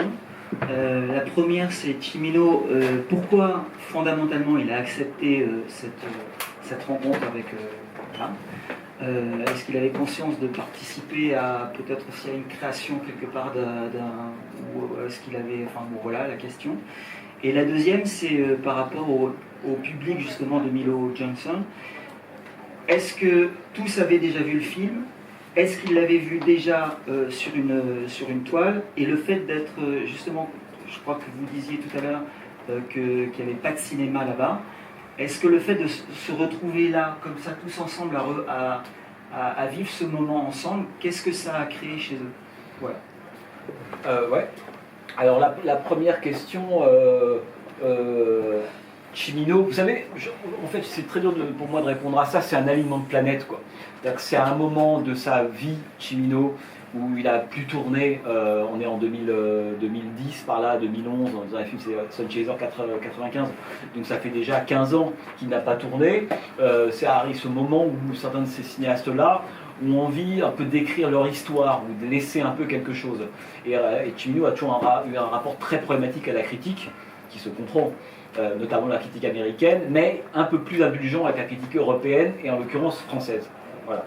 Donc moi je suis français, j'arrive à ce moment où Cimino il voit très peu de critiques, Cimino. Des demandes comme la mienne, il en a eu des dizaines, moi je le savais par Johan Carelli, il refusait tout. Hein, ce projet-là, ça fait 10 ans que des Norvégiens, des Danois, des Allemands, des Espagnols tentent de le faire avec lui. Donc ça je le sais. Et moi, je tombe là-dedans, et puis c'est sur moi que ça tombe. En fait, grosso modo, c'est à peu près ça. Après, je pense que la discussion que je racontais tout à l'heure, la première fois qu'on s'est vu, je dis ça en plaisantant, mais pas que. Hein, c'est-à-dire que... Mais c'est un peu comme Tobac et Visconti. Si vous allez voir Tobac et vous ne connaissez pas par cœur le Guépard, ça ne va pas la peine de commencer à parler. Et Cimino, c'était Ford. C'est-à-dire que c'était pas Ford en tant qu'on a vu les films de Ford et on est un cinéphile, c'est qu'est-ce qu'on a compris des films de Ford, le sens de la communauté, le sens de l'autre, et donc moi je pense que le simple fait que que je connaisse pas mal Ford, en tout cas que je comprenne ce qu'il voulait dire, ça a dû sans doute jouer. Ils mettent bon bah c'est avec lui que ça va se faire. Et après ça s'est plus jamais refait. Mais j'avais conscience qu'il le ferait une fois ça. Cette idée de prendre la route pendant plusieurs jours avec quelqu'un qui l'enregistre toute la journée, qui lui pose des questions, etc., c'était une fois, one shot quoi. C'est quelqu'un qui a un lien fort avec l'histoire aussi, l'histoire de son pays et tout ça, donc qui soit dans cette volonté de laisser une trace. Bien sûr. Il y a quelque chose d'un peu mégalo, mais de très touchant. On est tous rendus un peu là, mais dire lui, il est dans ce geste-là de rester secret, de se couper du monde et en même temps de se livrer à quelqu'un dont il sent qu'il y a une vraie affinité, un vrai amour, voilà, une sensibilité commune, quoi. Oui, alors après, moi, ce qui était aussi important, c'est que ce qui est compliqué quand on rencontre des gens comme Cimino ou comme parfois des cinéastes qu'on pourrait qualifier un peu de monstres américains, c'est que on a, enfin, c'est pas qu'on a une tendance, c'est qu'au départ, on pense qu'il faut leur faire plaisir. Qu'il faut aller dans leur sens. Et ça, c'est toujours la leçon à retenir, de jamais faire ça. Ça doit dépendre avec qui, quand même. Ouais, non. Mais il faut, en fait, comme dirait l'autre, il faut fabriquer les conditions de possibilité pour leur dire la vérité.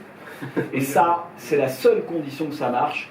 Moi, Le Sicilien, par exemple, qui pour moi le film... Non, vas-y, j'ai rien dit. On l'a reçu il y a une semaine. Non, mais Le Sicilien, voilà, qui est sans doute son film le plus faible ou autre. Bon, bref, on est d'accord. Bien sûr, je vais pas dire sur Le Sicilien, mais j'avais envie à un moment donné, par stricte honnêteté à son égard, de lui dire, écoutez, Le Sicilien, il y a un problème, on va en parler, et comment ça se fait. Mais c'est quoi, l'entrée au plat principal, le dessert? Non, ça après plusieurs jours. Ça. Mais dans le sens, il faut dire la vérité. Ça, c'est extrêmement important. Et d'ailleurs, je pense que la seule façon que la conversation puisse avoir lieu, qu'il y ait une forme de respect mutuel qui s'installe, je veux dire, voilà, quand on est critique de cinéma, historien de cinéma, etc., quand on rencontre un cinéaste, on n'est pas à son service, quoi. Je veux dire, on lui dit, voilà, moi je vais te dire comment je vois tes films.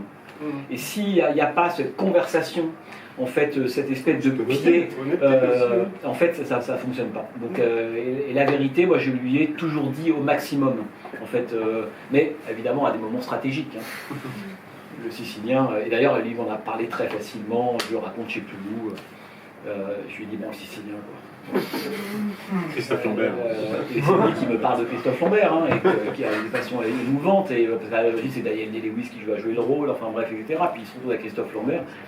Et Cimino me dit à ce moment-là, et je le pousse à peine, hein, donc on est au bout de 5-6 jours de route, et il me dit, mais je vais vous raconter un truc, premier jour de tournage, j'arrive, Christophe Lambert, type adorable, et c'est vrai, moi je l'ai rencontré, c'est un type hyper sympa, Christophe Lambert, adorable et tout.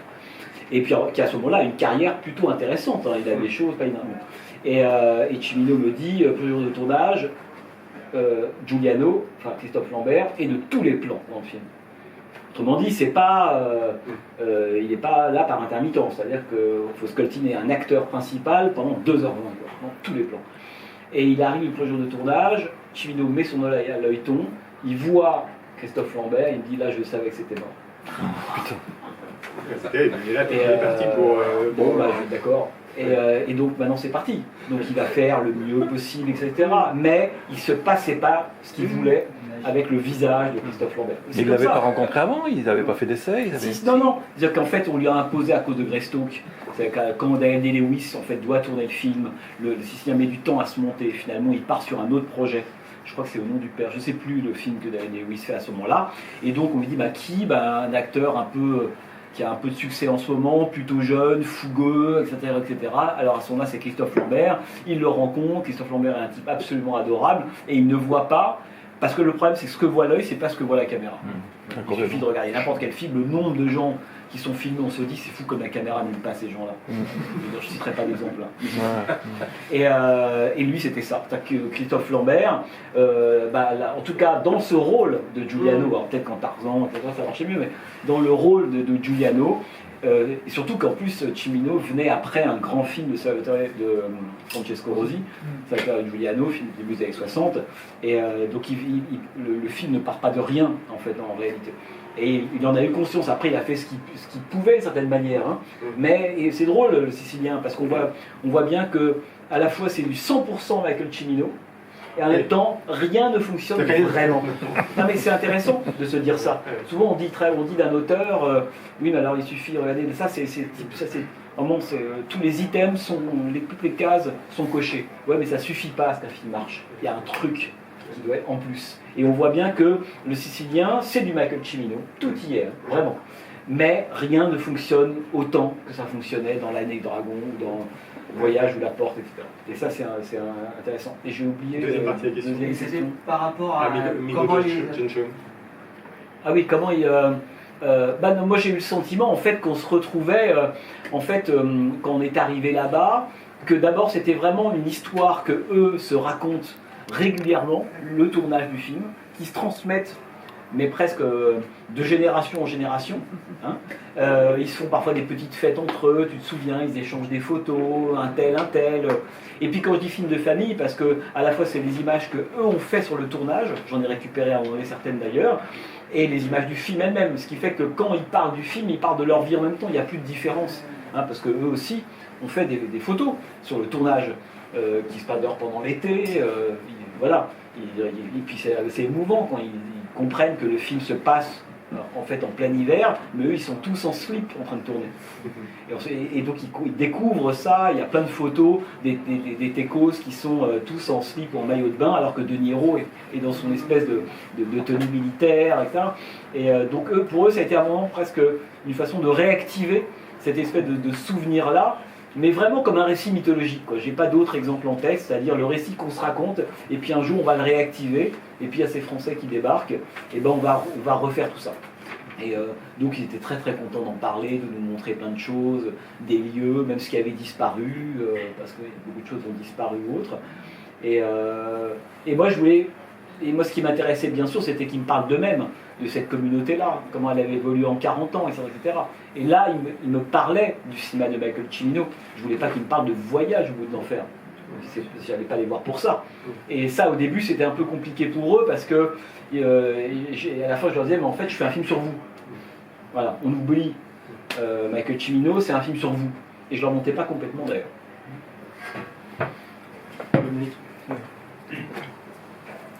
Merci. Tu disais tout à l'heure que la musique avait une part importante dans ta vie. Et bon, la musique du film est très belle, comme était d'ailleurs très belle celle de Bob Louis.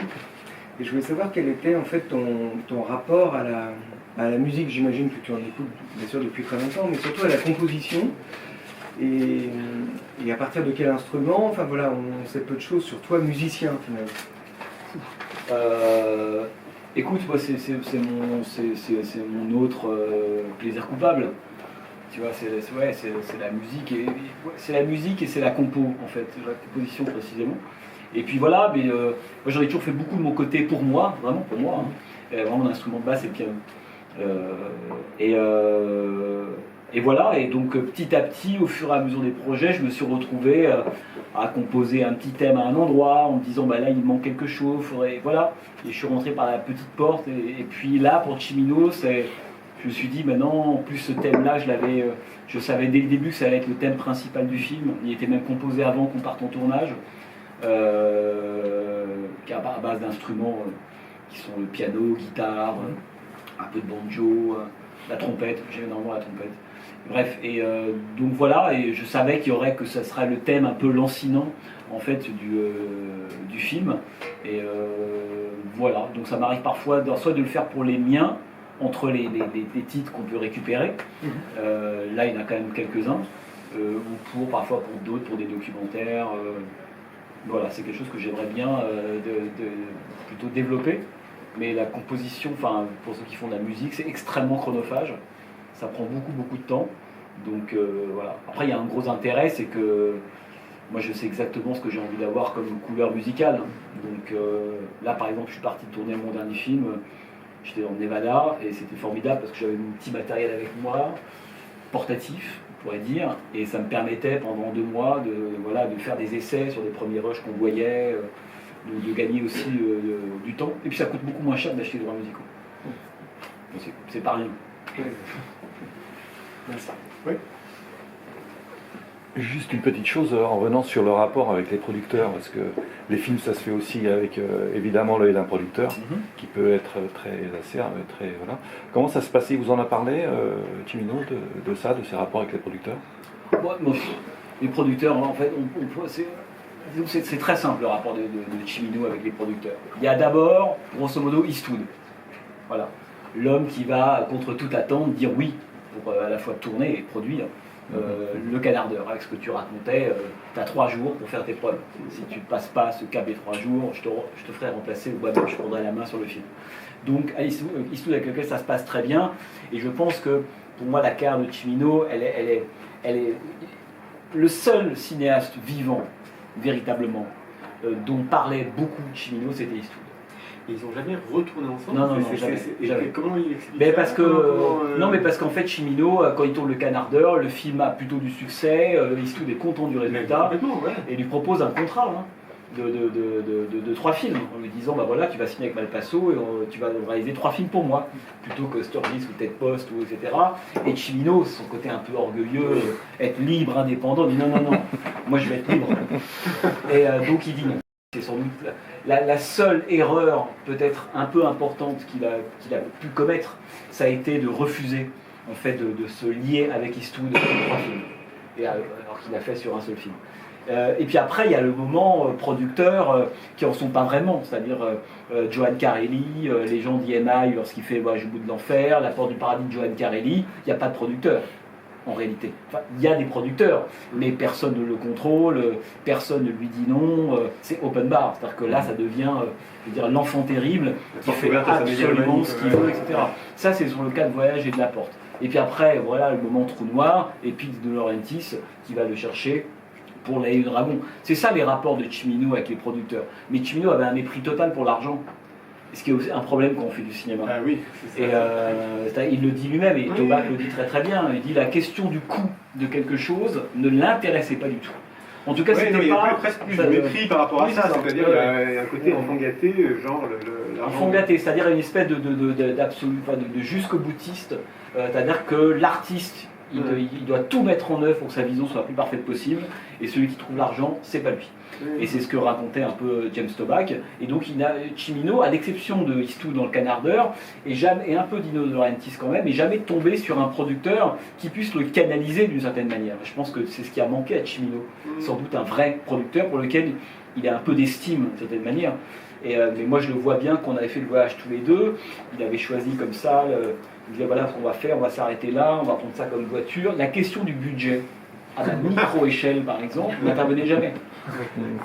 Jamais il m'a dit oui, bon, la voiture qu'on prend elle coûte tant, il s'en foutait. La meilleure voiture c'est celle-là. Ah bon, l'endroit où il faut s'arrêter c'est ça. Et il avait même prévu qu'on fasse un tour en hélicoptère parce qu'il m'emmenait un endroit, etc. Puis finalement ça n'a pas pu se faire à cause du vent qui s'est levé.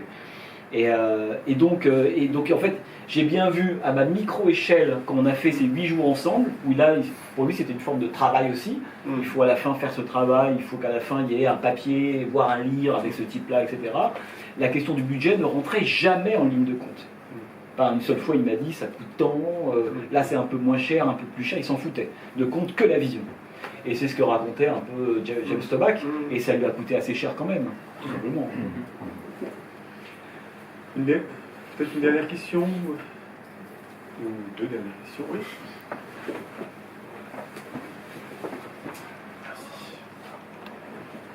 Juste, je crois savoir que justement pour le film, vous deviez rencontrer Eastwood, si je ne me trompe pas, dans les participants, et que finalement ça ne s'est pas fait. Est-ce que vous pouvez nous dire un petit mot là-dessus? Et dernière question, quel sera le sujet de votre prochain film? Apparemment vous venez de finir, et est-ce qu'il sortira en salle comme les autres? Alors, le cas Eastwood, oui, c'est moi. Pour le coup, c'est mon seul vrai regret. Voilà, c'est comme ça. Mais parce que d'abord, je tenais à ce qu'il y ait Eastwood dans le film, parce que ça me permettait aussi, tout simplement, même en termes de structure générale par rapport à ce qu'était Cimino, il me manquait un père. Et pas uniquement les pères fantasmés. C'est facile de se dire je suis l'enfant de Ford et de Vidor. Oui, mais mon gars, t'oublies Eastwood. Et en plus, c'était très intéressant parce que Eastwood et Cimino, ils sont très proches. Mais même en termes de cinéma, même en termes idéologiques, en termes de rapport à plein de choses. Que c'est vraiment ces deux cinéastes extrêmement proches qui ont même subi les mêmes types d'attaques. Enfin, c'est vraiment. Et en plus, Cimino avait beaucoup de respect pour Eastwood. Et donc, je contacte Eastwood, il me dit oui, pas de problème. Pour participer à votre film sur Michael Cimino, donc moi je suis très content. Donc on se retrouve à Los Angeles et il me dit le seul problème c'est que moi il était en post-production de Cry Macho à ce moment-là. Il dit mais moi je ne peux pas en fait en ce moment tourner avec vous parce que en fait nous après on est parti de Los Angeles et une fois qu'on est dans le Nebraska on ne refait pas un saut à LA quoi. Et il me dit donc je ne peux pas en ce moment tourner avec vous mais quand vous voulez, vous revenez dans 2 mois, 3 mois, etc. Je lui dis bien sûr, à ce moment-là, nous on est prêts à refaire un saut de quelques jours à Los Angeles uniquement pour voir Eastwood. Après je vous dirai un truc d'ailleurs en fait, là-dessus. Et voilà, donc nous on est tout contents, c'est d'accord avec Eastwood. Puis pour moi c'est très important d'avoir cette espèce de, même dans la généalogie générale de Cimino, le fait que Eastwood soit là. Et puis on rentre, 2 semaines après, c'est le confinement. Et alors là, on commence à dire oui d'accord, et le temps passe. Moi je suis à peu près comme tout le monde, je pense qu'au mois de mars, en juin, la blague est finie. On est tous repartis à Los Angeles, quoi. Et ça va pas être le cas. Et les temps passent, nous on monte, et puis je commence à me dire oui, alors je réserve des endroits possibles pour Eastwood, en me disant je me garde cette possibilité-là quand même. Et puis voilà, 10, 12, 13 mois, puis les Américains avec ça ils n'étaient pas très cool. Eastwood, 91 ans, on débarquait un Français avec le masque, donc je me dis on est mort. Donc il y a 2 possibilités. Soit on décale considérablement la sortie du film, mais de 1 an et demi, 2 ans, en se disant qu'on attend Eastwood avec quand même le doute sur l'état physique d'Eastwood, ce qui est quand même une donnée à son âge importante, hein, ou alors on fait 100. Et donc on fait 100. Tu lui as envoyé le film Non, je vais le faire d'ailleurs, mais j'attendais un peu que tout ça sorte. Et donc voilà, c'est le seul vrai regret. Donc après, il y a 2-3 trucs de montage où en fait on a réintroduit en fait Eastwood d'une manière ou d'une autre, mais c'est vrai que ça a été un vrai regret. Et la deuxième question. Ah oui, ce que tu devais nous dire. Oui, parce qu'en fait, avec Eastwood n'est pas un très bon client en entretien. Ah. Mais tout le monde le sait.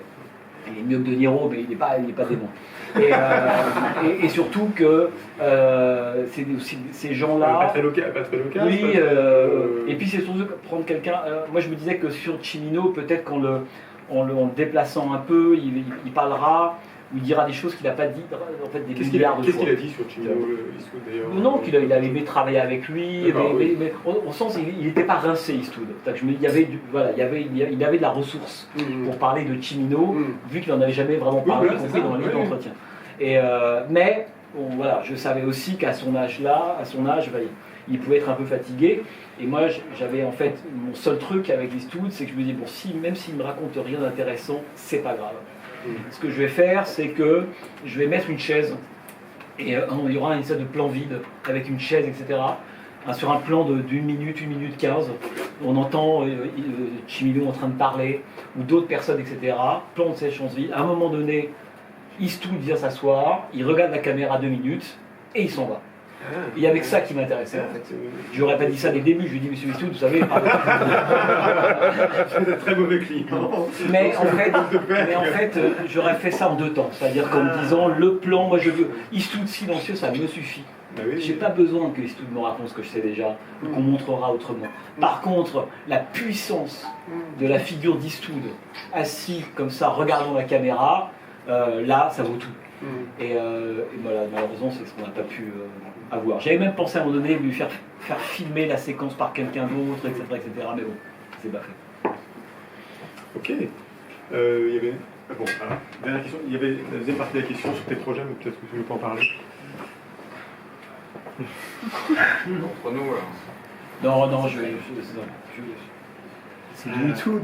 Alors d'abord, encore un grand merci pour ce film testamentaire, ça m'a pris au trip. On sent que merci beaucoup. Vous l'avez fait avec passion aussi, parce qu'on parle beaucoup de langue, d'approche, tout ça, mais on sent que voilà, c'est quelque chose qui vient de vous. Et en tant que cinéphile spectateur, on le ressent l'image. C'est imparfait complètement au livre aussi.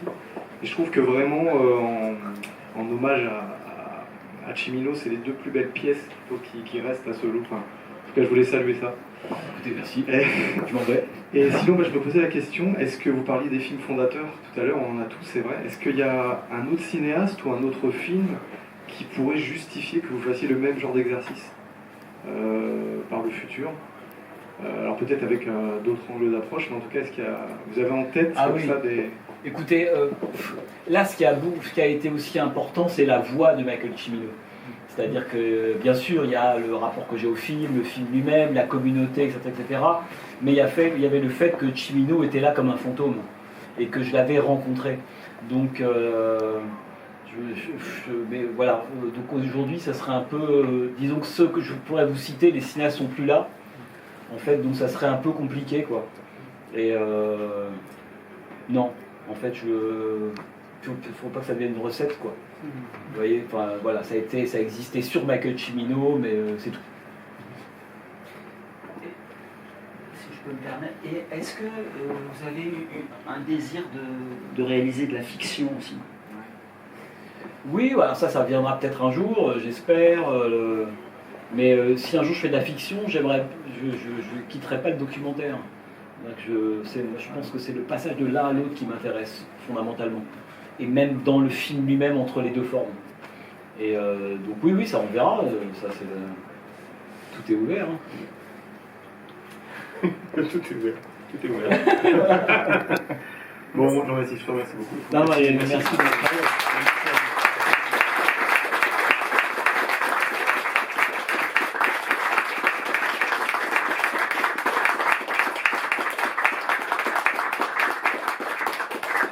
Alors, on va faire une petite dédicace là, tout de suite, ça te va? Ah ouais, on ne se fait pas un peu au frais là-bas? Bah, alors, on fait là-bas, d'accord. On va le faire sur la grande table. D'accord, ok, d'accord. On va le faire sur la grande table, donc les livres, DVD et voilà, tout est sur la grande table et on se retrouve dans 10 minutes là-bas. Ah parfait, comme ça je fais une petite pause, de potes. Voilà. Ça, c'est mieux peut-être. Non, bon.